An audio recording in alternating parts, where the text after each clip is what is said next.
Media on the matter, on the matters that were bringing on. The first one is that the officials of the ANC met over 2 days, Sunday and Monday, to review the work of the organization in preparation for the National Executive Committee that will be meeting on the 6th and 7th.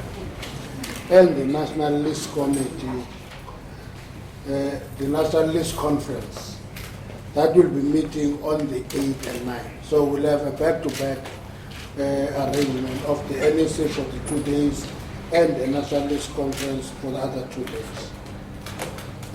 Both gatherings shall take place as in George's Hotel. Now, this NSA meeting is an ordinary sitting of the NSA. It's not a special NEC, it's not extraordinary, it's the normal meeting of the NEC. It is the last sitting of the NEC this year and is expected to receive, among other things, the political overview from the President, the report of the National Working Committee for the period from the September NEC to date, and the NC readiness for the 2014 general elections. And I would imagine that if you look into the National List Conference, you will appreciate that the National List Conference is part of the preparations for the 2014 general elections.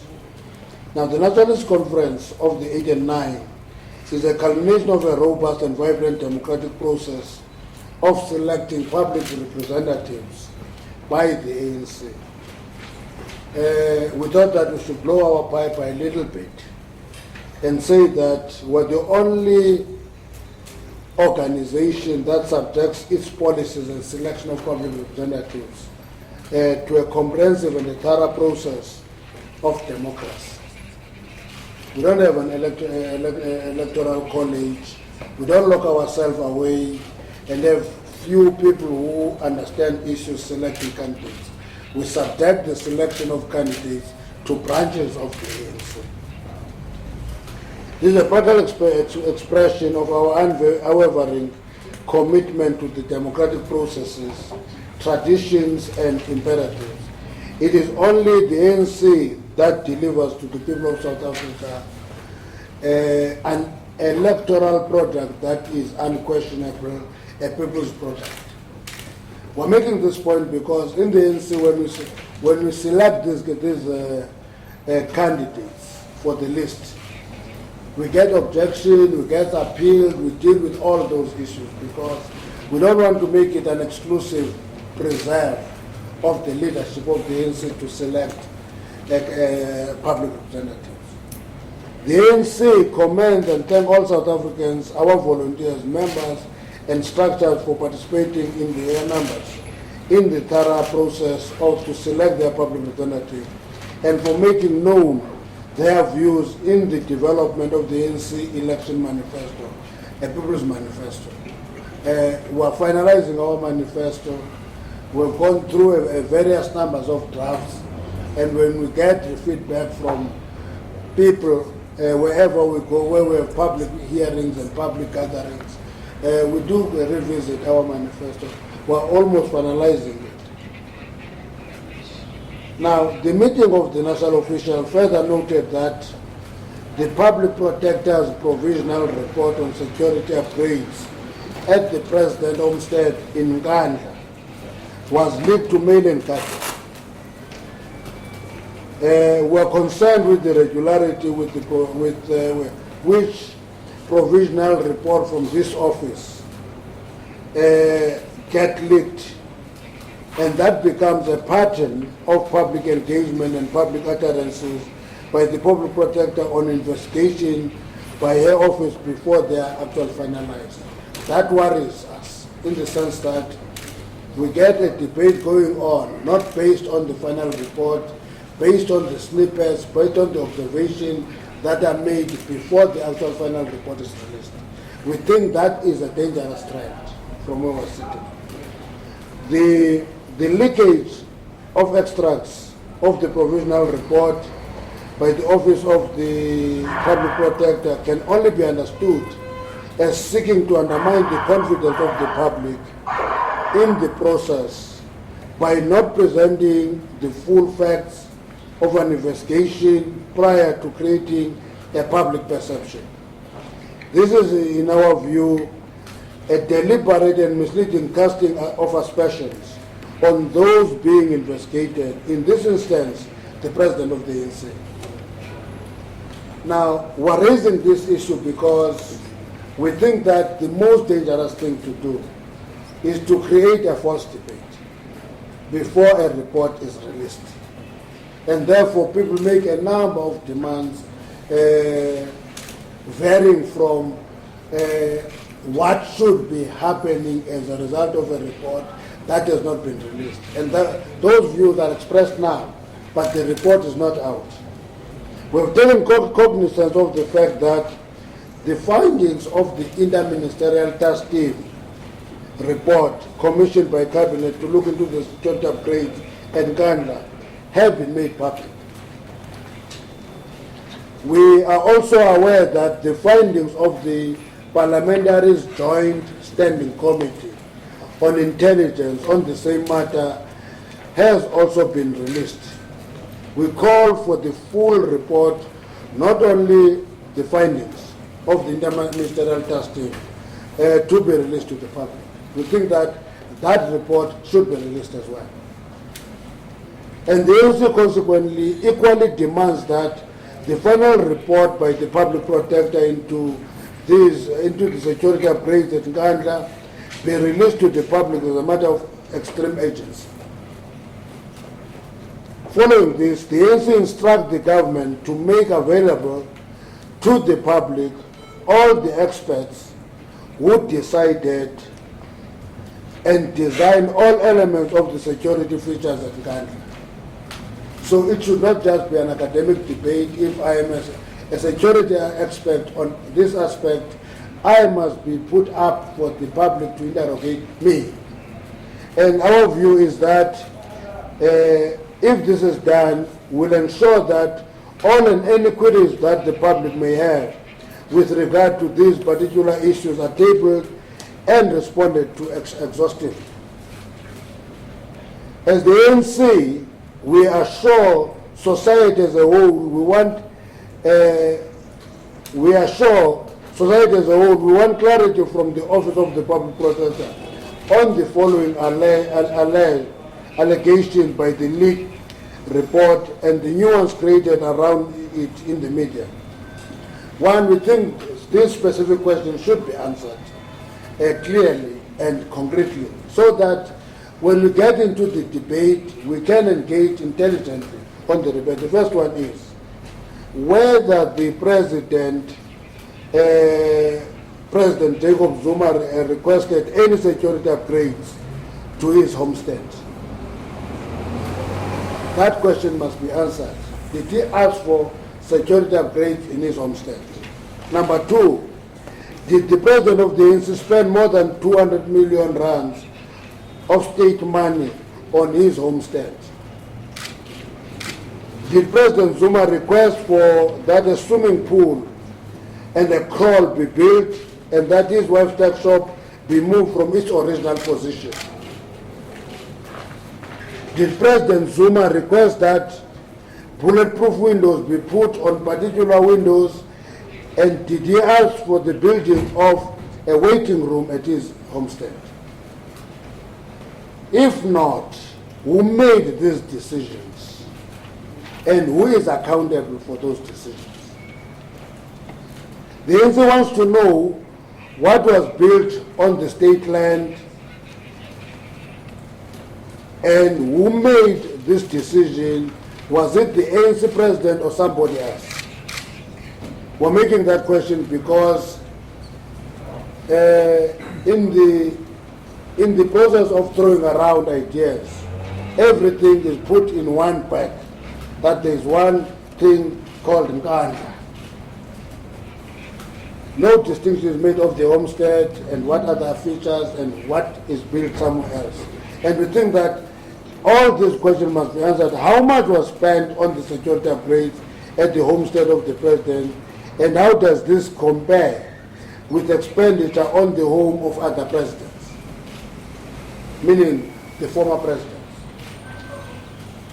Now, we express our deep regret and concern at the behavior of the Office of the Public Protector with regard to this protracted matter. Recently, the Public Protector accused the ANC, it was in the weekend papers, of being quiet when previous utterances by her in the media suggested that her report would exonerate the president. Many people will be disappointed. Actually, that allegation that the ANC was quiet exposes the strategy that release was made, and fails to remember that we strongly condemned even such insinuations at the time. People will remember that was the question.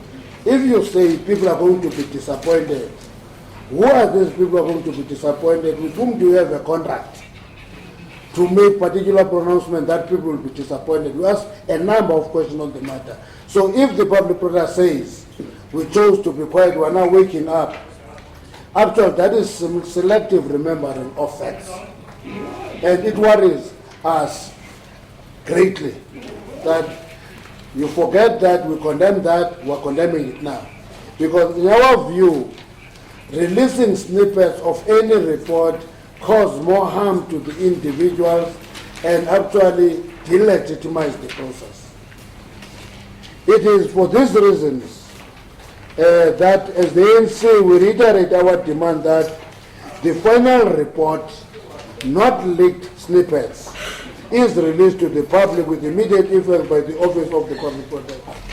Any further postponement of the report's release allows this matter to fester in the public domain as we approach the election.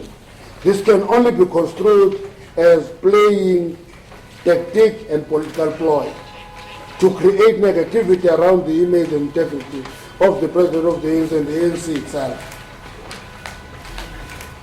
And it is a point we are making because you don't have a report to keep it, you release it in March when we're going for elections in April or May. Once you do that, you are making that report a factor in the election. It's no longer a technical investigation by a public protector, it's a political game. And therefore, okay, that's it. And that is where we stop with our media briefing. And questions will be answered by all three of us. We'll help each other because we know that you'll ask many, many difficult questions. Thank you very much.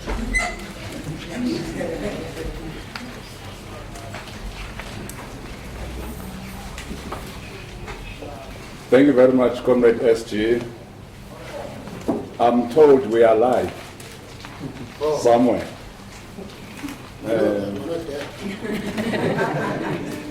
We are live, not alive. No, it's English, Comrade SG. Colleagues and friends, we will now take your questions for clarity, but I think this is straightforward. Stephen Grote is one. Next, we'll take 5. Tell me who you are.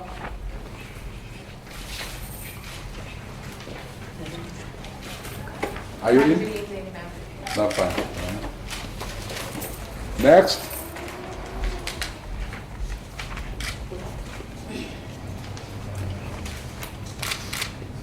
Has your name changed or is it the same name? Philip. What is it, by the way? Philip Debet.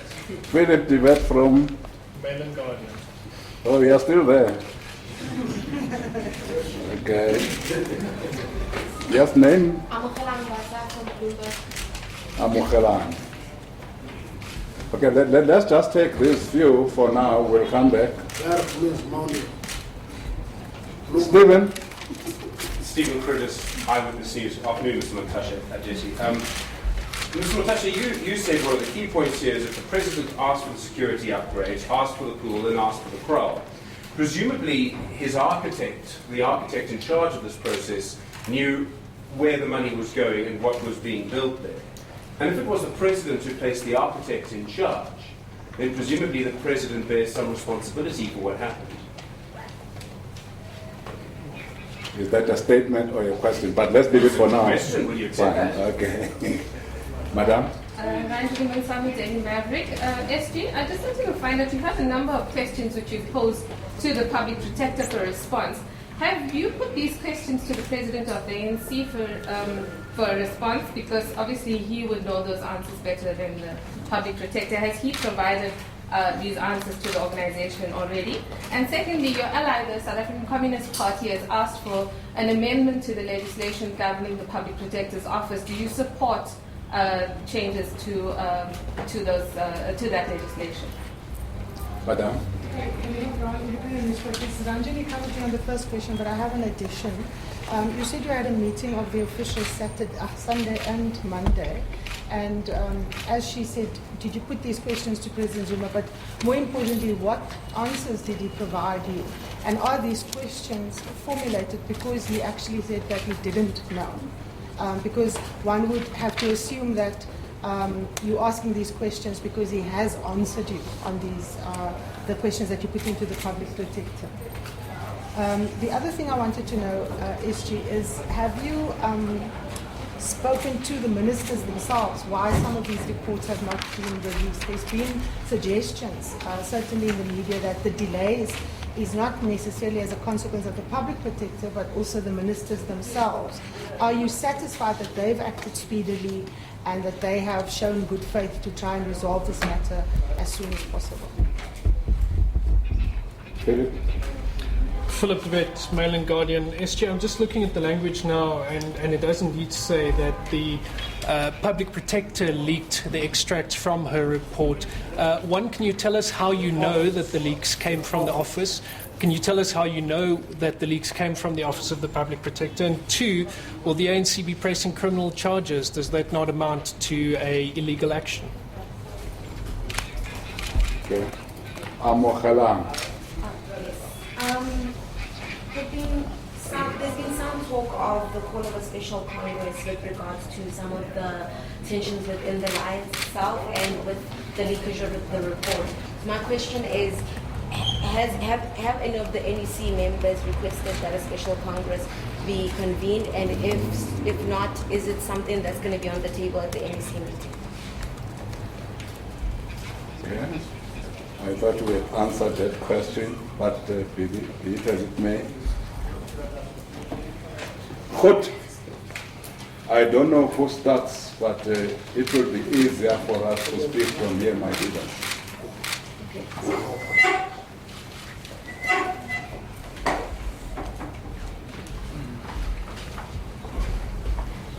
Good morning. I hope you can hear me well. On the question of how do we know that the leak is from the Public Protector's Office, this morning the Public Protector herself issued a statement indicating that she is putting in place mechanisms to stop all the leaks from her office, which have occurred in the past few months, and we take it from that she herself is aware that that particular leak to the Mail and Guardian would then have come from her own office, and we based our information on her statement.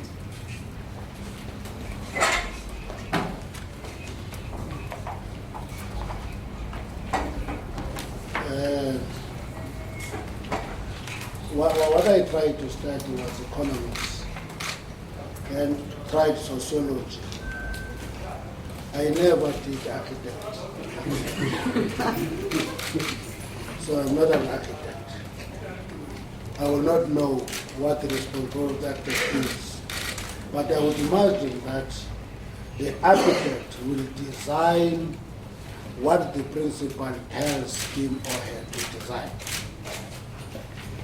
No architect will design what a security feature is required here and there and there. That belongs to somebody else.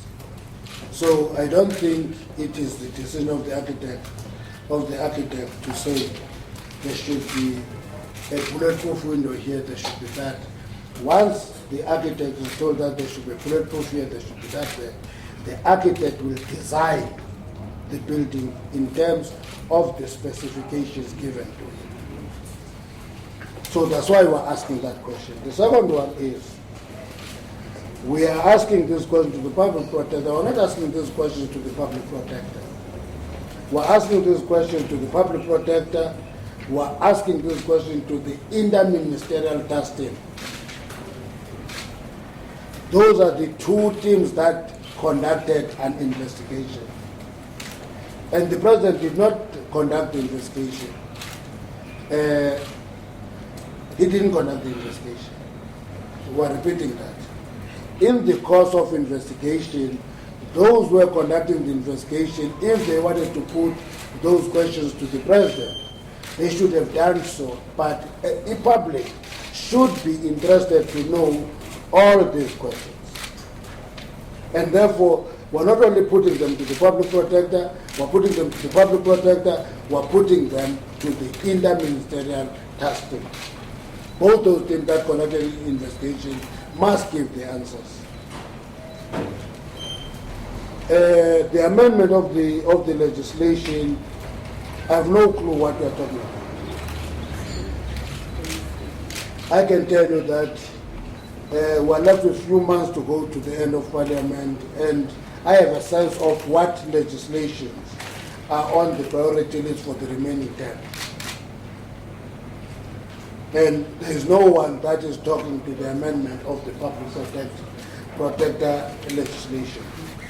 Now, have you entered to the minister? You will notice that in our statement, we are also calling on those ministers, because it doesn't have to call them aside, talk to them quietly. We must also call on them publicly that, listen, don't only release your findings, release your report, because the interest is that, one, there are two reports from institutions of state. We want to compare the notes. And once we compare the notes, we can comment intelligently on the matter. One is an interministerial task team, one is a public protector. They investigate the same thing. And they may come to different determinations. We have an interest in knowing how did they come to two different determinations as two institutions of state. Now, Comrade Jesse has talked about the links, special Congress. Actually, as far as I'm concerned, there is no proposal for a special Congress. I can tell you that there's no such a thing. Let me tell you why I say that. It's because the Constitution is clear what branches should do if they want a special Congress or a special NGC or anything. It's clear in the Constitution what number, how many provinces should be. And if an NEC member wants to propose an issue for discussion for the NEC, that NEC member submit that proposal to the Secretary General for inclusion in the agenda of the NEC. The only other thing that is discussed that is not on the agenda would be something belonging to what I call matters arising. That will not be on the agenda. It's a matter arising from the previous meeting. Or thirdly, it will be an issue that is raised in the political overview or the report of the NWC to the NEC. Otherwise, nobody wakes up in the NEC and says, hey, listen, I'm moving a motion, there must be a special Congress. There can be no such a thing. Otherwise, we'll cease to be an organization, we'll be a club. That's it.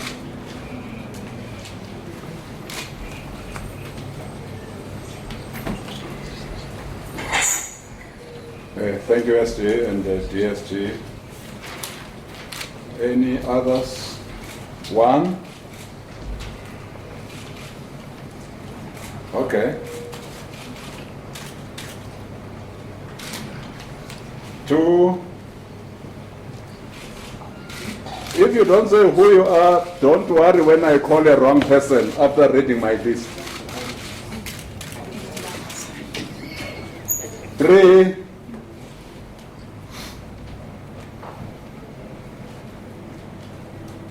Four? No, let's leave There are hands that I'm avoiding. There are many journalists. Yes, sir. Caiaphas from Sanitary.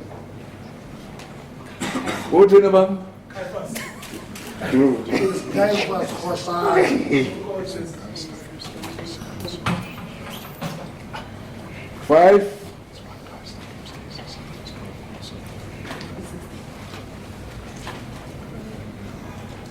Then let's stop there for now. Because we are live, if you can just indicate who you are before you speak. I'm Jackson Mtembu from the ANC. Can we start with you, Madam? I'm Karin Duplessis from City Press. Pleased to meet you. I want to ask two questions. Just one short one. In the officials meeting that you had the past 3 days, was the President present in that meeting as an official? And my second question is about something completely different. COSATU, the ANC Deputy President said that he'll be submitting a report about the ANC's talks to COSATU. And I would like to ask Mr. Mantashe, have you had meetings with COSATU union subsequent to your speech at the Satawu conference last week? And do you think that they will bite on your peace proposal? Do you think they'll, it's something that will please both camps? Your proposal was basically not to pursue Zwelinzima Vavi to the point of punishing him, but to rather look for a positive solution. Are you reading verbatim? Sorry? No, I'm quoting the ANC Deputy President.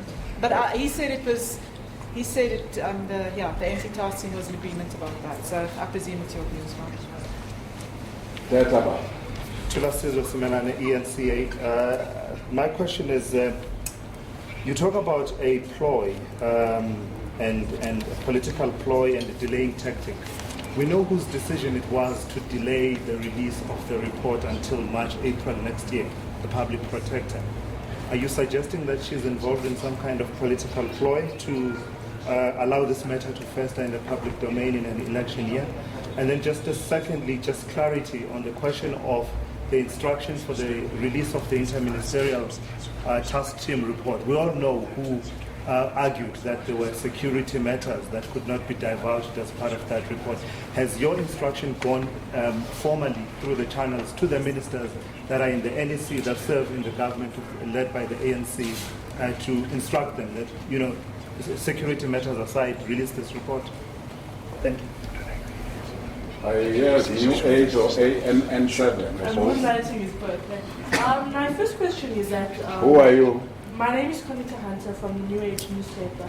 My first question is that the ANC Deputy Secretary General, Mr. Water, you say that you elucidated from the press release of the public protector issued yesterday this morning, and you said that there's new measures in place. But if you look at that press release, she highlights that the leaks only take place once the report has been given to affected parties. How then do you deduce from the matter, from her statement, that it's in fact her office that's releasing it? What she raised though was, we have the report all along, it doesn't get reviewed, it doesn't get leaked. Once we issue the provisional report, and that's why she proposed the amendment. So that's the first question. The second question is, when these questions are answered, Mr. Mantashe, what next? Once these reports, can we see action before elections? When can we see action happening? And third, unrelated question: ANC less confidence. The media, how will we be involved in that process? Will we be able to be there, etc.? Thank you so much. You want to be part of the meeting? Now we'll respond to that. Caiaphas? Yeah, just two questions. Let's ask the first question that I wanted to ask. To add on to what he was asking, Public Works Minister Thuli Madonsela has actually classified the report the ministerial report. Will the ANC instruct him to declassify and release? And then number two, if the questions that you ask in here, it is found that hypothetically the president did benefit in helping, would you recommend any sanctions? Thetha la. Usho nje uthi ungubani. Maduma from actually, I wanted to ask the question that you already asked, but do you think that there's any possibility that, because the public protector statement is that in future she will not release the full report, because she has realized that whenever it's released to the affected parties, is when the leaking happens. Do you believe that there's a possibility that the affected parties might have leaked that, or even some state, just to discredit the office of the public protector? And then the second question is, to what extent do you think the report is is denting the image of the ANC?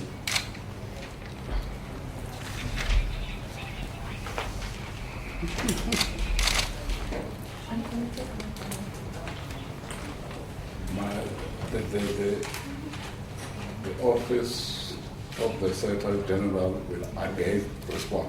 Okay.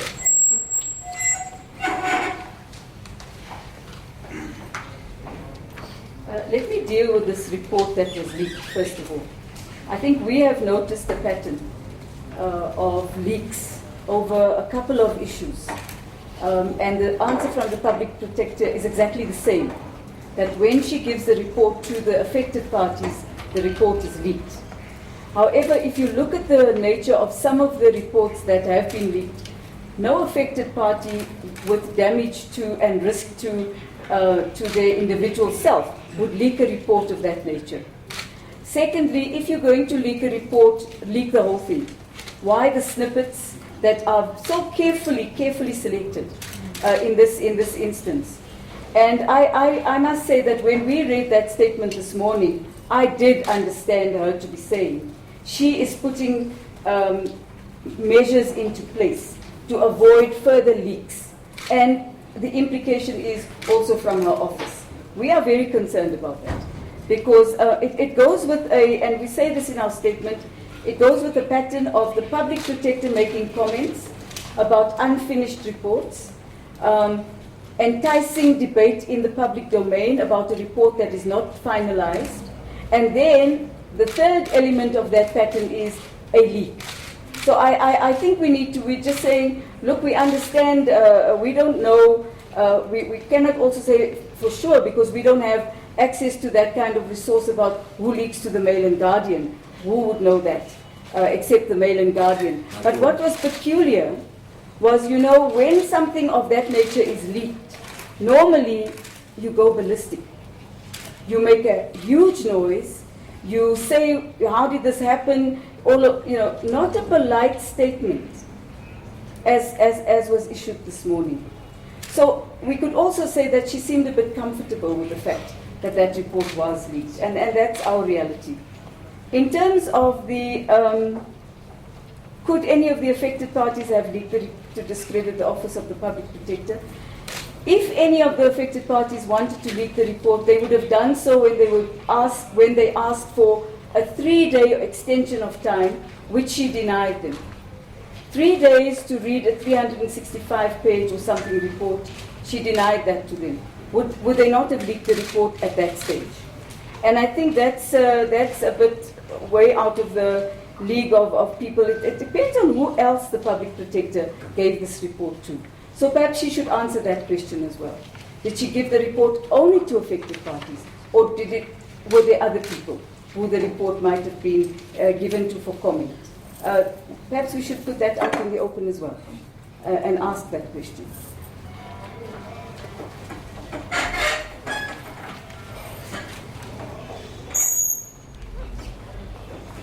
The officials of the ANC are President Jacob Zuma, Deputy President Cyril Ramaphosa, National Chairperson Baleka Mbete, Secretary General Gwede Mantashe, Deputy Secretary General Jesse Duarte, and Treasurer General Zweli Mkhize. So when we say the officials met, we mean those 6 people. If any of them was not, they would say the Deputy Secretary General apologized. That is the answer to the first question. The second question of whether the task team of the ANC on COSATU, whether our feelings by the proposal. The reason that I was asking you the question, Karen, what is the proposal, is because I have read people who were actually reconfiguring what I said in many forms. The only people who couldn't start it was the electronic media, because it quoted me and put me there, and I saw my peers there talking, both parties talking there. You see, I read an article by a man called George Nkandla, who to me should actually report for what are these papers that are tabloids. He should be reporting for tabloid, because he distort and spin things and write a story and bring all the things that, yeah, this is about 2017 and that and that and that. And that. But this man is in America. He is not here. He doesn't understand what is happening. What I said to the SATAO conference, which is consistent with what we said on day one, is that COSATU leadership, you can pursue Zuma if you want. But if the price you pay for that is the split of the federation, it's not worth it. Now, I'm telling you what I said. Now, I read some of them saying, Mantashe said, if you pursue, you split the federation, and so forth. Please don't write things as you think them. Try to interpret what I say. Pursue if you want to. But if the price we're going to pay for that is the split of the federation, it is not worth it. Now I'm repeating myself.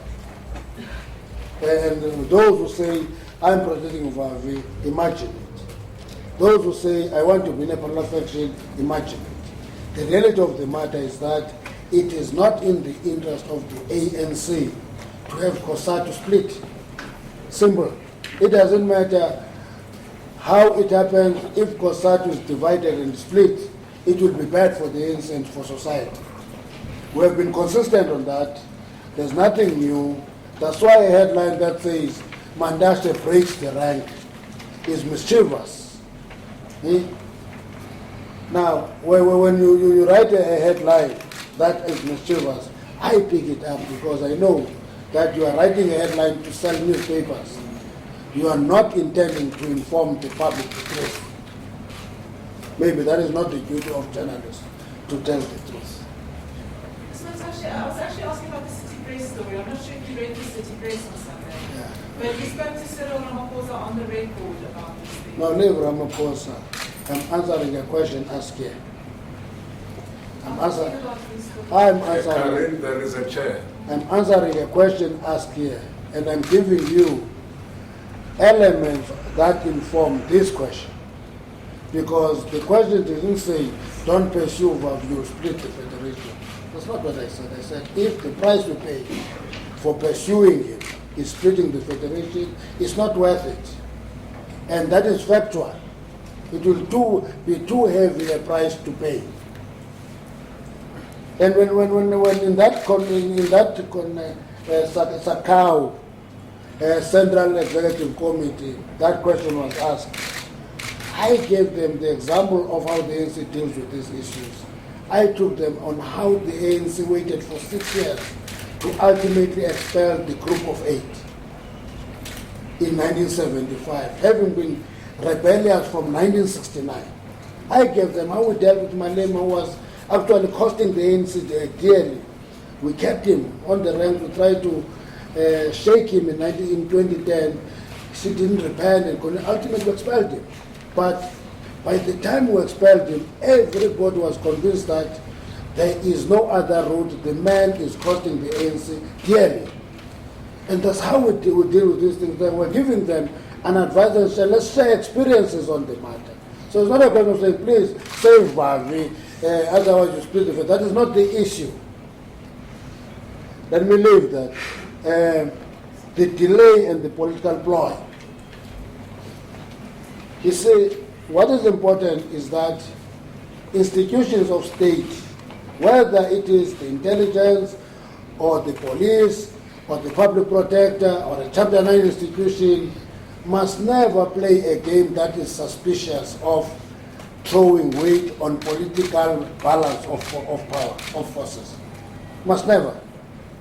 The public protector has investigated for a long time, completed the report, released the preliminary report.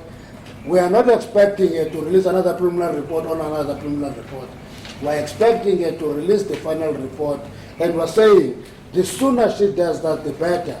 If she keeps that report back until the eve of the elections, as the ANC, which is linked to the question of whether this report is denting the image of the ANC, we will suspect that she is playing a political game. Is the report denting the image of the ANC? Yes and no. Yes and no. Yes, because we talk about Nkandla, and the way it is reported, it is not about a situation in Nkandla and security features. It is protected in the public domain by journalists as an investigation on Zuma. Zuma is the president of the ANC, therefore it will impact on the ANC. Our understanding is that there is no investigation on Jacob Zuma, the president of the ANC. There is an investigation on the security features that have been installed in Nkandla. And therefore, in the process, it will impact the president, who is the sitting president, whose residence is being investigated. If that is the approach, we're happy with that. That's why we want the facts. And in the way, if it affects the president of the ANC, obviously it will impact on the ANC image. We can't run away from that. Now, and all I'm saying is that release your report, let's deal with it. Let's get the facts. Let's not be thrown at with a universal number, 200 and so million. Let's get the breakdown. What has been spent on what? And what is actually spent on the residence of the president? What is spent on what other features? Who took those things? That's why we're asking those questions. The instruction to the ministers to release that report that is linked to the question of that report being classified. The first thing is that we don't instruct ministers.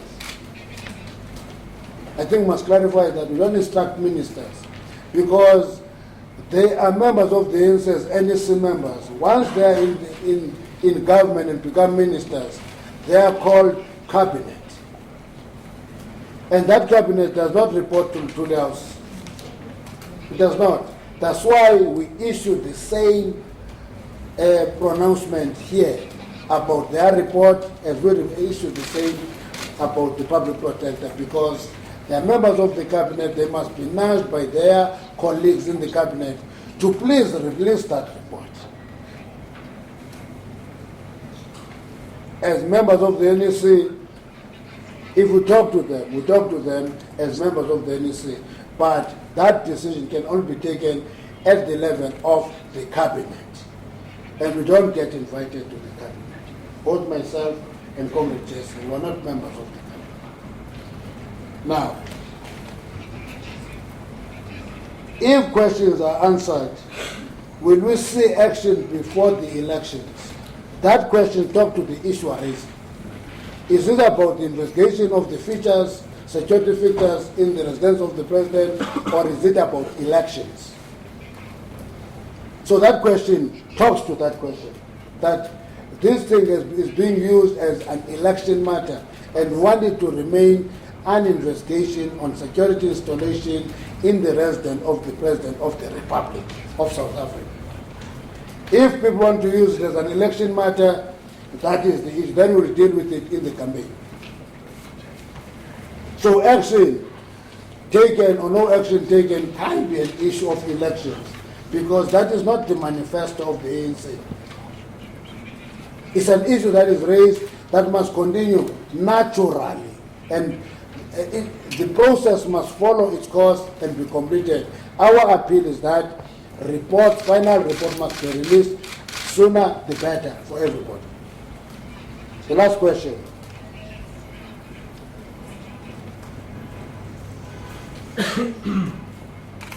Hosanna asked the question, if the question are answered and there is a benefit. Let me tell you, Hosanna, let's make a hypothetical example. Let's say I'm the president now. I have a home in Nkandla. And then it is considered that it needs to be more secured. Once that security is put in, I benefit. Okay, I benefit because there is a security feature built there, which I have not paid for, is put there by the state, I benefit. If I'm a minister, I'm entitled to upgrade of security by 100,000 rand. That is a benefit. That is a benefit. And to me, I don't know what is this discussion about benefiting, because you have great security features in my homestead.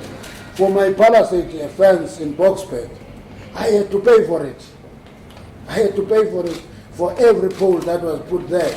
I paid for it. If the state can put it for me, I benefit. So I don't know if one benefits, then what is expected. When it is done, it is actually a benefit. That's my starting point.